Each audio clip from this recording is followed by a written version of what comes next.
Cinema ఫీల్డ్కి రావడం చాలా అదృష్టం. నేను ఎంతో అదృష్టవంతునిగా ఫీల్ అవుతుంటాను. ఈ స్టేజ్ మీద మాట్లాడటం కూడా అంతే అదృష్టంగా ఫీల్ అవుతాను. దానికి కావాల్సిన ఒక్కొక్కరికి ఒక్కో ఇన్స్పిరేషన్ ఇస్తుంటారు ఒక్కొక్కరు మహానుభావులు. జనరల్గా ఏంటంటే ఒక సినిమా వైపు ఆకర్షితులైన వెంటనే ఎలాంటి సినిమాలు తీయాలనేది అంతకుముందు తీసిన సినిమాలు ఇన్స్పిరేషన్గా తీసుకుని డైరెక్టర్లు అవుతుంటారు చాలామంది. ఎందుకంటే నా ఫ్యూచరు, నా సేఫ్టీ, నా యొక్క ఆలోచన అంతా బాగుండాలి, జరుగుతున్న వాతావరణంలో సినిమా తీద్దామని. కానీ ఈ పాయింట్ నుంచి ఫుల్ రివర్స్ పాయింట్, అంటే ఈస్ట్ నుంచి వెస్ట్ సైడ్కి టర్న్ తీసుకుని ఒక ట్రెండ్ సెట్టింగ్ ఫిలిం తీయటం అనే దానికి కావాల్సిన దమ్ము, ధైర్యం, హీరోయిజం రామ్ గోపాల్ వర్మ గారిలో ఉన్నాయి.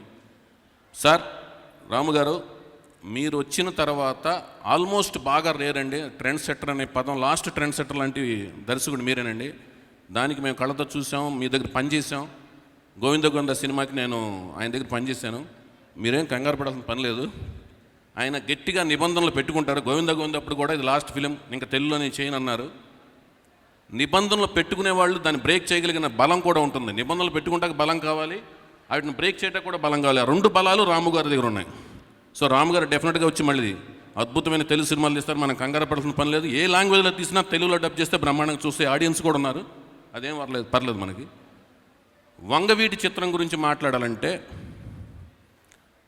మేము చిన్నప్పుడు హైదరాబాద్లో మత కలహాలు జరుగుతున్నాయని పేపర్లో చూసేవాళ్ళం. అలాగే రాయలసీమలో ఫ్యాక్షన్ జరుగుతుందని పేపర్లో చూసేవాళ్ళం. కానీ నేను పుట్టింది పెరిగింది గుడివాడ. కానీ కోస్తా ఆంధ్రాయే కాదు, ఆంధ్రప్రదేశ్ మొత్తానికి ఒక న్యూస్ అనేది మోస్ట్ అవేర్ న్యూస్ అయిపోయేది. అదేంటంటే బెజవాడలో గొడవలు జరుగుతున్నాయి, పొడుచుకుంటున్నారు, కొంతమంది చచ్చిపోతున్నారు అనేది. ఆ గొడవలు జరుగుతున్న టైంలో వింటాకే మాకే ఒక రకమైన భయాందోళనలు, లేకపోతే ఒక రకమైన ఇది ఒక ఉద్వేగంలాగా ఉన్న టైంలో ఆ గొడవల మధ్యన ఉంటూ దాన్ని కథాంశంగా ఎన్నుకుని రాము గారు తీయటం అనేది ఒక పెద్ద విషయం. పైగా ఇలాంటి సినిమాలు తీయటం అనేది ఆయనకి వెన్నతో పెట్టిన విద్య.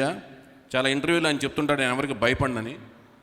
ఎందుకు భయపడరంటే కథలో ఏ పరిస్థితుల వలన ఆ క్యారెక్టర్లు అలా బిహేవ్ చేసినాయి, ఎవరిని ఎందుకు చంపుకుంటున్నారనేది క్లియర్గా క్యాలిక్యులేటెడ్గాను ఆ కథలో పరిస్థితులు హీరోలు అయినాయి, పరిస్థితులు విలన్స్ అయినాయి అని చెప్పడం అనేది రాము గారికి ఉన్న ఒక లక్షణం.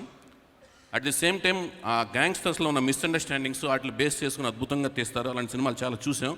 ఇందులో కూడా ఏమి సందేహించాలని పని లేదు. వంగవీటి వర్గం, లేకపోతే రాధా గారు, రంగా గారు ఫ్యాన్స్ కానీ, లేకపోతే నెహ్రూ గారు, గాంధీ గారు, మురళి గారు ఫ్యాన్స్ కానీ, లేకపోతే శిరీష్ రాజు గారి ఫ్యాన్స్ కానీ ఎవరూ ఏమి ఆందోళన చెందాల్సిన పని లేదు. ఎందుకంటే అందరినీ బ్యాలెన్స్ చేస్తూ అందరికీ ఇష్టపడే విధంగాను పరిస్థితులు అనే ప్రభావం మీద మనుషులు కొట్టుకుంటున్నారని క్లియర్గా చూపించగల సత్తాను, అంత తెలివితేటలు, అంత క్యాలిబర్, అంత దమ్మున్న దర్శకులు రాము గారు I wish you good luck sir. ఎక్సలెంట్గా పెద్ద హిట్ అవ్వాలని మనస్ఫూర్తిగా సినిమా మేము కోరుకుంటున్నాం. Thank you so much sir.